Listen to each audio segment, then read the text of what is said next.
Hey, this is Tom Bentey Media. I am so happy to be here today with Miss Ashley Platz. She's an actor, and we met a few weeks ago at the Garden State Film Festival. We were at a breakfast there in the morning, and we sparked up a conversation. It turns out that she's from New Jersey, just like I'm from New Jersey.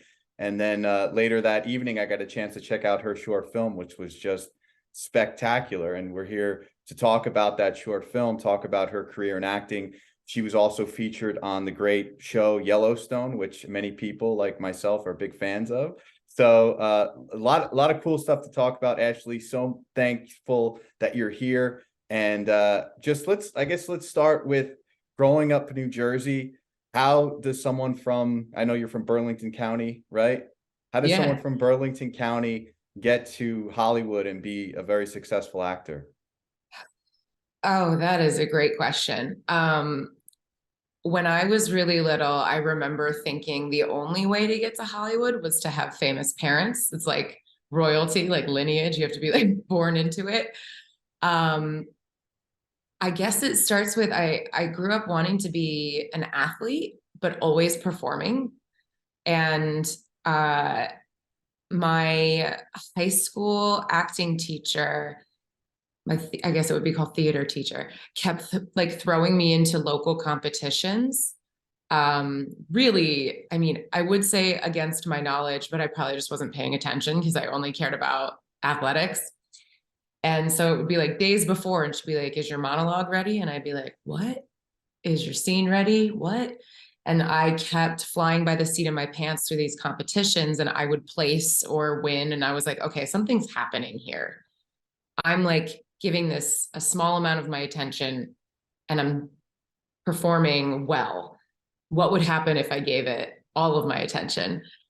So I shifted. I had a totally different plans for myself, but I ended up going to college for theater, just honestly to see if I had what I thought it took to get anywhere. And I was working just doing commercials and local theater. I'm sorry, And where'd you go to college? I went to Pace University in Okay. downtown Manhattan.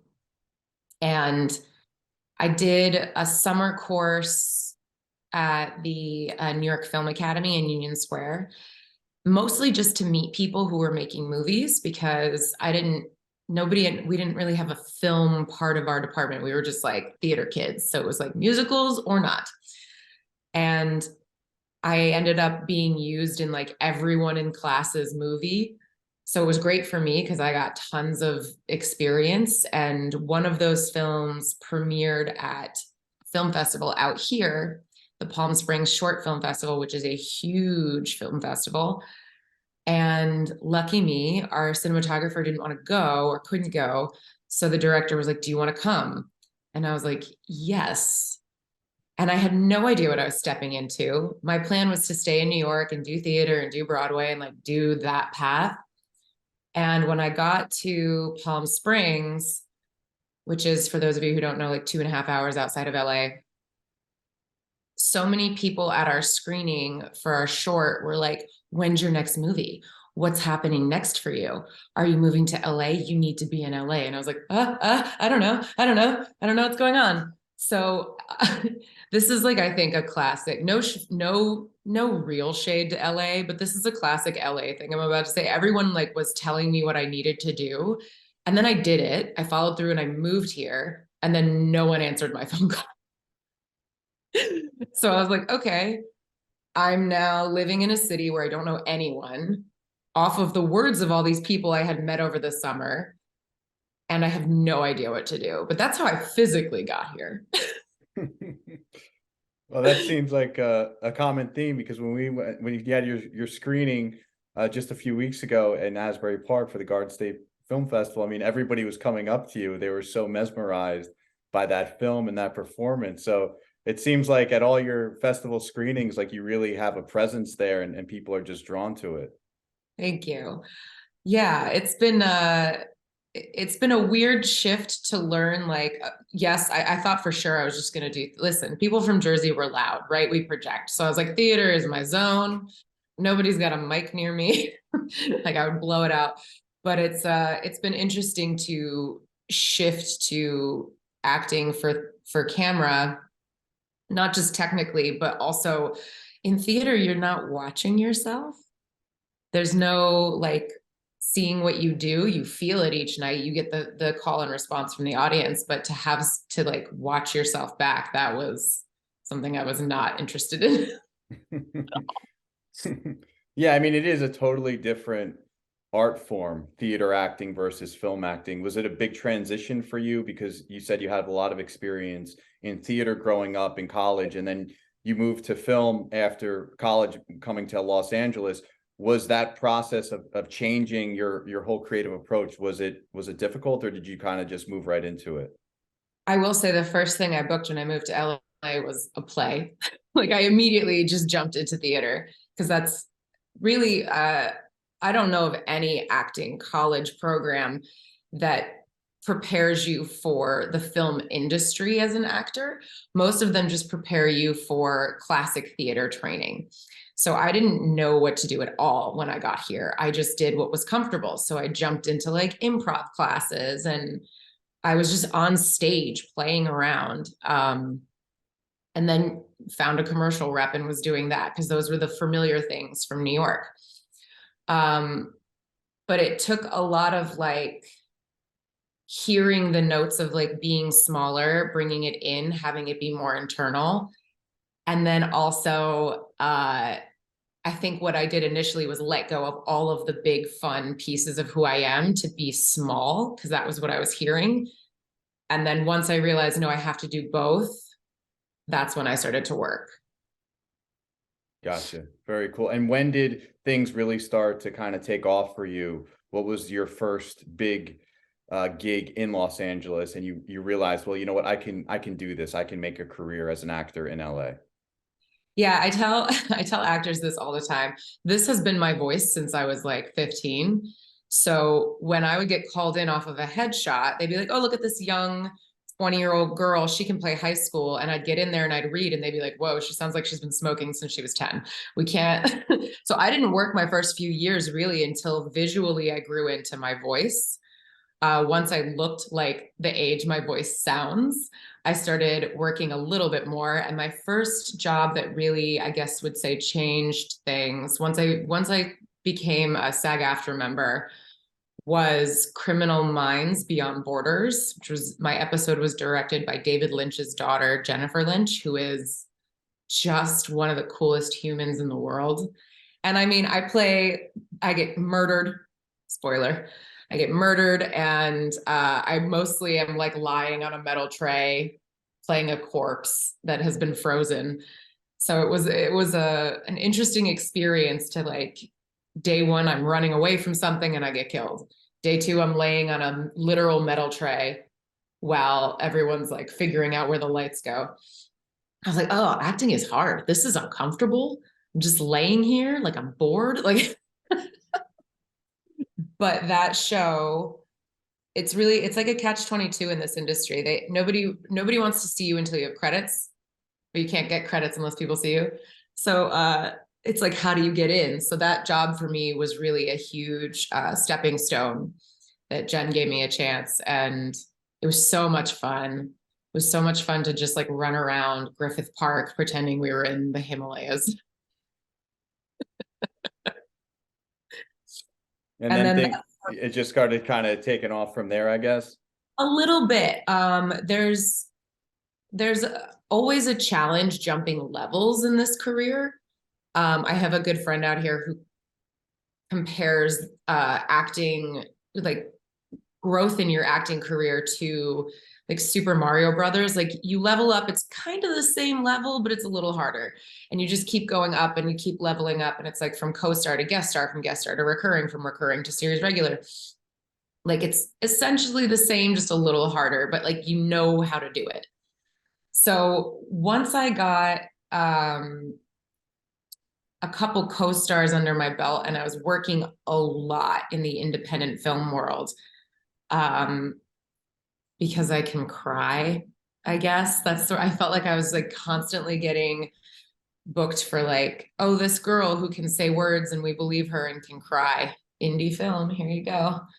I started realizing I wasn't making any money. because there's not a lot of money in indie film, as we know from the film festivals, right?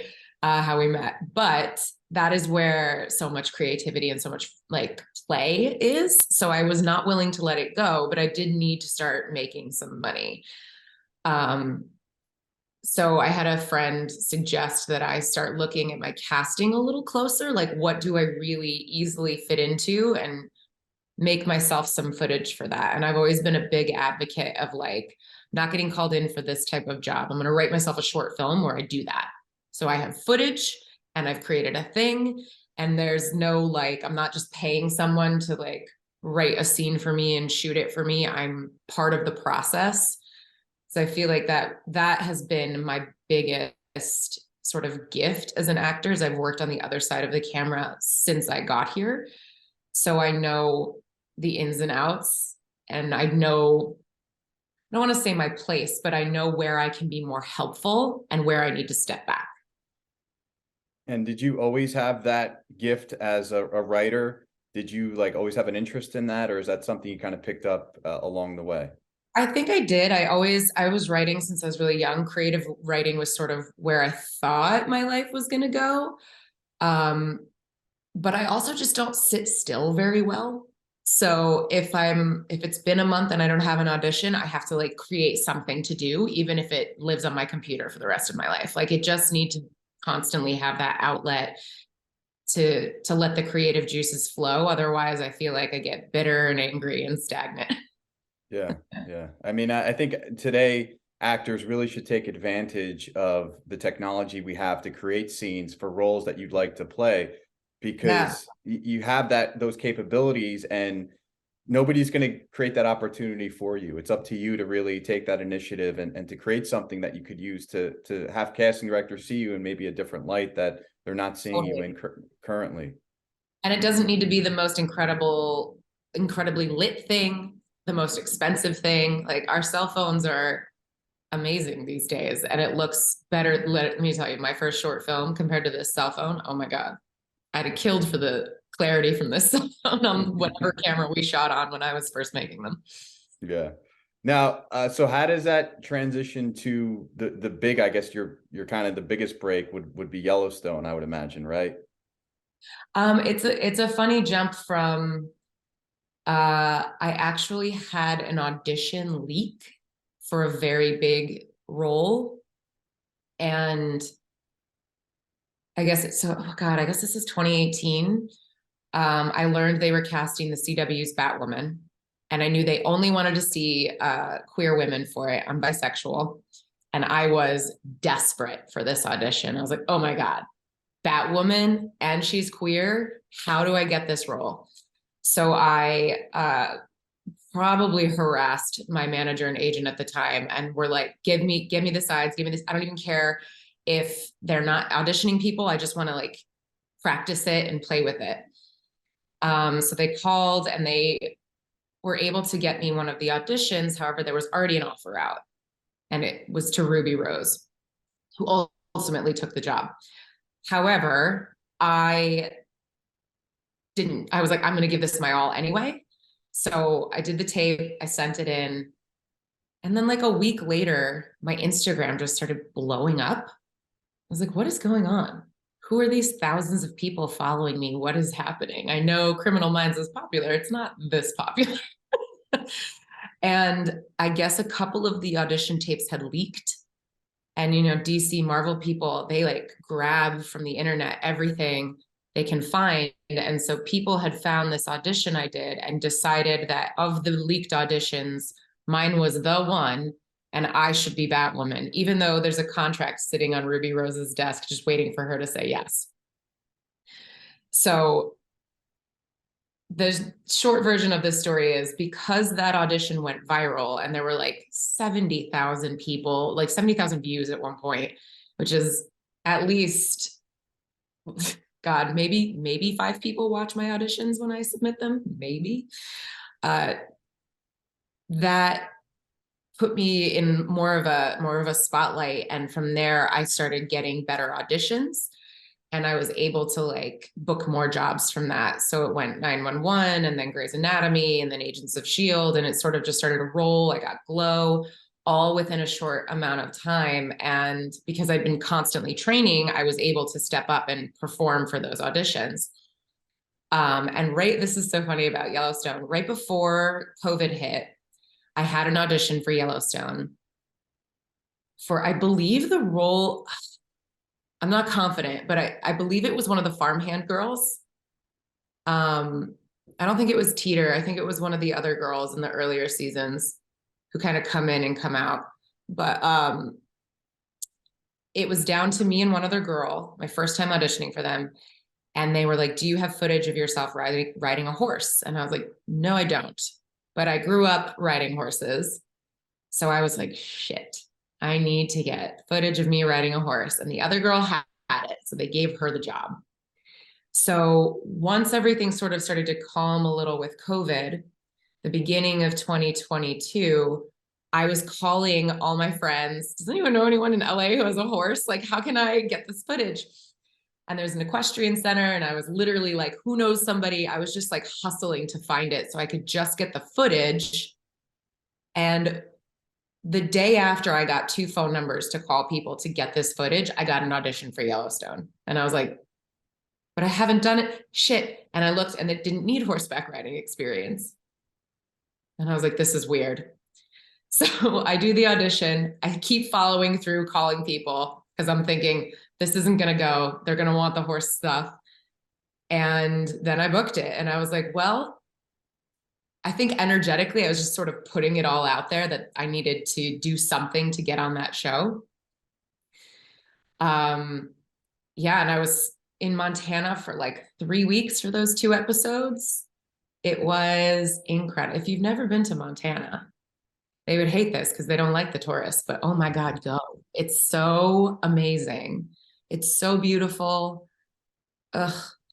Flathead is just like breathtaking. Yeah, I was really lucky to get that job. It was very, very, very fun. That's amazing. I went to Bozeman last year. I went to Big Sky skiing, snowboarding. Is that where they film, in that area? That's the other side. The other side. Okay. Yeah, actually, when I was there, the Yellowstone, I don't know if you remember this last summer, the river was like overflowing. There was like huge floods and everything. But that was on the other side of Montana is massive. It was on the east side of the state and we were in the west side. Gotcha.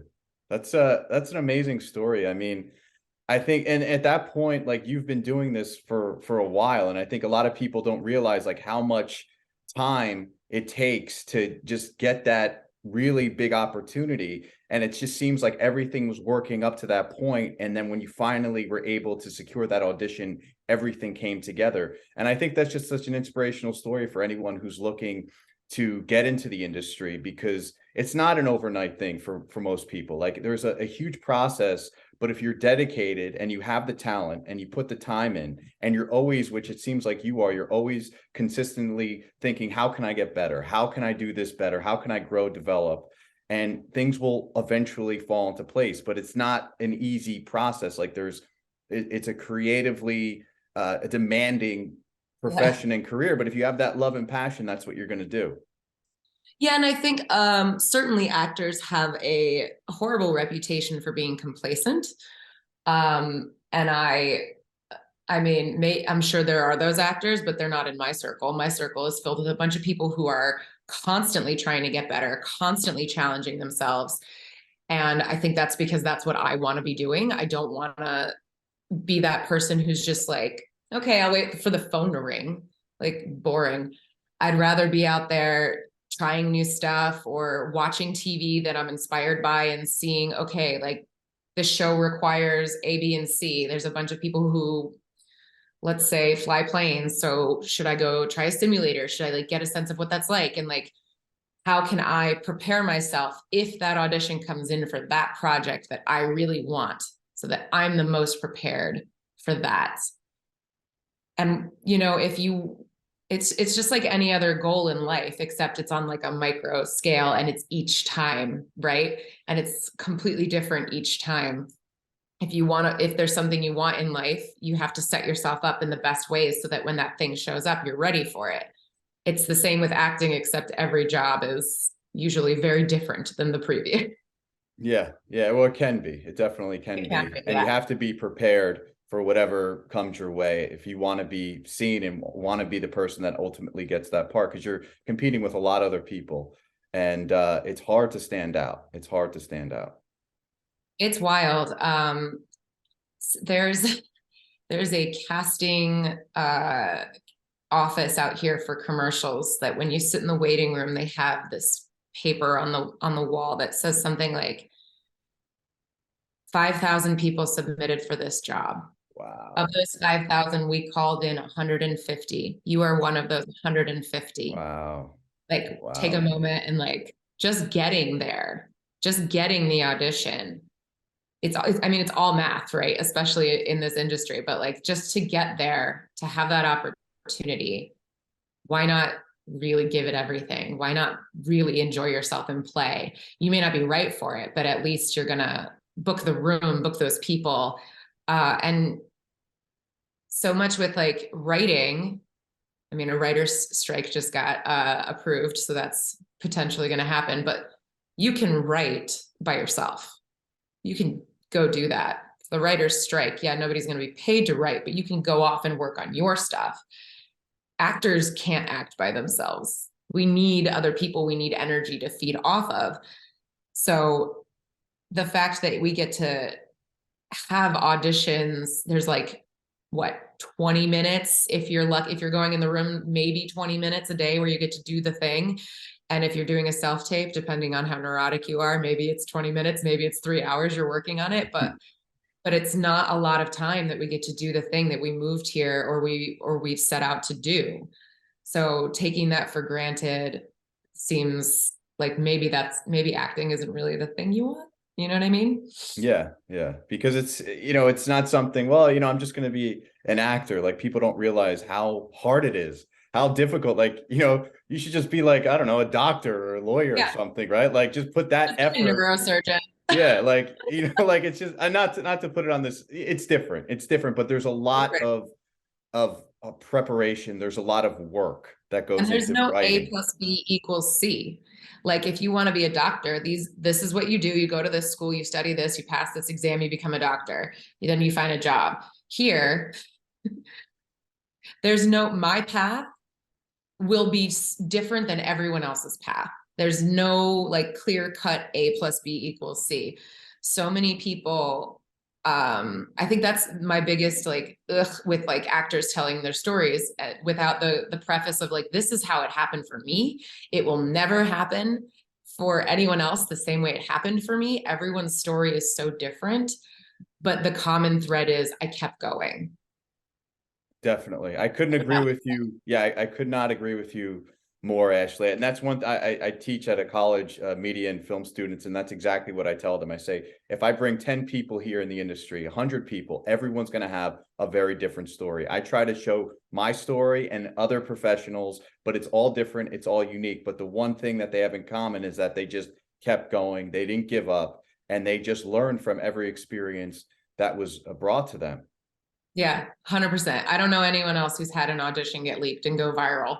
that is an amazing story. I've never heard that before. Yeah. I was like, well, this is the end. Everyone's gonna hate me. I don't know. Of course, that's the first thought. Well, I've ruined everything. I don't know. I did nothing and I've ruined everything.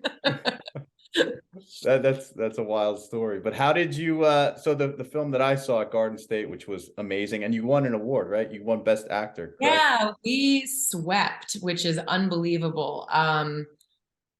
God, I love that film festival so much. It's one of the few film festivals that's like, it's small but mighty, and they really care about movies. I feel like there's a lot of film festivals that just take your money and don't really care about movies, but Garden State is just, they are like cinema at the soul. We were nominated for Best Supporting Actress in a Short, Best Supporting Actor in a Short. I was nominated for Best Lead Actor in a Short, and we won all three of those, and we won Best Narrative Short. Amazing, amazing. Great. It was such well, I agree with you. The festival is just spectacular. I've been going for many, many years, so you're preaching to the choir with that one. But your film was awesome. Can you tell us a little, just tell the audience about the film and the process of getting ready for that part that you played, which was a boxer, very physical, very real, very raw. Like, how did you prepare for that? Yeah, that movie. So the movie is called Fight Like a Mother. Um, and I was given the script and I read it. And honestly, on page 2, I was like, oh, I want this. Like, I want this. And I've been working so much, knock on wood, on TV. So I've been very fortunate. And when short films come along at this point for me, I really have to connect with them, or it's going to just feel like it's in the way of something else I want to do. So I read this script and I was just immediately like, who is this woman who wrote this? Like, what is going on? And we took a meeting and as she was explaining to me why she wrote it, she was writing it she used to be a professional basketball player and she toured Europe, and she switched her life goals into film because she wants to make movies about female athletes because they don't exist very much. And she was also battling this whole, I want to be a mom, but is that going to disrupt my career? Do I not become a mom? Do I put it off? And I feel like a lot of people, especially in this industry of entertainment, where there's an expectation on your energy, your time, and your physical ability, and I feel like a lot of people hesitate about becoming parents because of that. So I related to that deeply, and when we started working together, so spoiler, I got hired. I was put on quite a serious physical regimen to take on this role as an amateur boxer. I started training at a gym out here called Lobos Boxing Club. And it's on Melrose near La Brea, if people know Los Angeles. Was that the gym featured in the film? It's not, but there are 2 trainers in the movie. There's one who has a lot of dialogue and is in a bunch of scenes. And then there's a tall, skinny guy. And that guy is Eddie Arazola. That is my actual boxing coach. He was just so lovely and charming. And he's also an actor. And we were like, but just come into the movie. So I was told I was running every morning, 30-minute minimum on my own. And then I would go for 2 hours a day to the boxing gym. So I would do a first hour private training with him, where I was really just getting like technique and sort of overall how to move to make me the most believable on screen. And then I would do an hour public class that he would teach, or whoever was teaching, to condition me so that I would look like physically this boxer. It was 3 months, I think, overall of training, which is crazy. I also caught COVID in the middle of the training, and like, oh my God, I was down for 2 weeks. And then there was a week of me trying, I was like, I'll come back the 3rd week, it'll be great. And I just was a useless blob of a human. I was hurt. I was punching wrong and hurting myself. So I had to like step back and take another week to recover. Like I said, I don't sit still very well. So I was like, ready to go. So I gave myself that week to recover, and then we started back, and it came back quickly. Luckily, my muscle memory was there from pre-COVID. So yeah, I worked my ass off. And we shot that film over 2, 4, 6 days, I think. Yeah, 3 weekends. And it's about 23 minutes. And the story essentially is about a female boxer. She hasn't been winning lately. And she finds out that she's pregnant, and she decides to keep the kid. And it's the battle of like, okay, do I give up this thing I love to be a good parent? Or is chasing the thing I love part of what makes me a good parent? Yeah, it was very powerful, very powerful. And, you did an awesome job, and the audience really responded to it. That must have been such a great feeling to be there at the screening and see everyone just, really just be completely moved by the film. It's been wild. The writer director has been overseas working for a while, and she attended the first few screenings, and I swear to God, everyone in my life was getting married the first few I was like, this person's got a bachelorette party, this person's getting married. So I didn't attend any of the early film festivals. So this was really the first festival I was at where I got to fully witness like a room full of people responding to the movie. Like I know what happens in it. So it was crazy to hear people, a punch would get thrown and like people verbally responding to the fight scenes and to the emotional aspects of the story. It was wild. I'm incredibly grateful, and it was the questions afterwards in the Q&A were awesome, which is always like a nerve-wracking experience at a Q&A. You're like, oh God, it's either like, I hope nobody asks me questions, or, or I hope the questions are good. But that Q&A was lively and vibrant, and people, again, that film festival, man, people just care. Yeah, I agree. Yeah. Everybody was just super engaged at all the screenings, and it was just it is like an audience can totally make or break a screening. So if you have people that are there that are just like fiddling on their phone or something, it kills the whole vibe of what you're trying to do. So to see people engaged is just inspiring. Yeah, and that block of films was really fun too. I think the theme was fights, if I had to guess. Um, yeah, and we closed it out, and it's so funny. I feel like through the first film, I was like, right, I'm here for my movie. I'm here for my movie. And then I just got sucked in. And so when our film came on, I was like, oh, right. Oh my God. Okay. Pay attention. So what's next for you? Do you have any other projects coming along, or what's down the Yeah. pipeline? Well, it's an interesting time right now, right? Because I actually moved here during the writers' strike in 2007, and the writers have just voted to authorize a strike, which means when negotiations end, if they haven't come to a conclusion, they're going to strike, which could happen in 2 weeks. It could happen in a month. It could happen for 3 months. Who knows? So everything is kind of in this like trepidation out here. There's not a lot of work happening. However, at the end of last year, I shot an episode of The Morning Show for Apple, and they don't have a date set for season 3 coming out. And I wish I could tell you so much about that, but I can't say anything. But watch it because it's very fun. I will be in the opening episode 1 of season 3 of that. And other than that, I have my partner is a writer, and they wrote a really fun short film that we're probably going to do if the strike happens, because why not? We don't sit still very well. And other than that, I think that's where we're at right now. Yeah, with the Fight Like a Mother is still going. It's just like we're almost at a year of film festivals, and she's still trugging along. We're screening at the Pasadena Film Festival sometime next month. And something else it was just nominated at, I really should know this.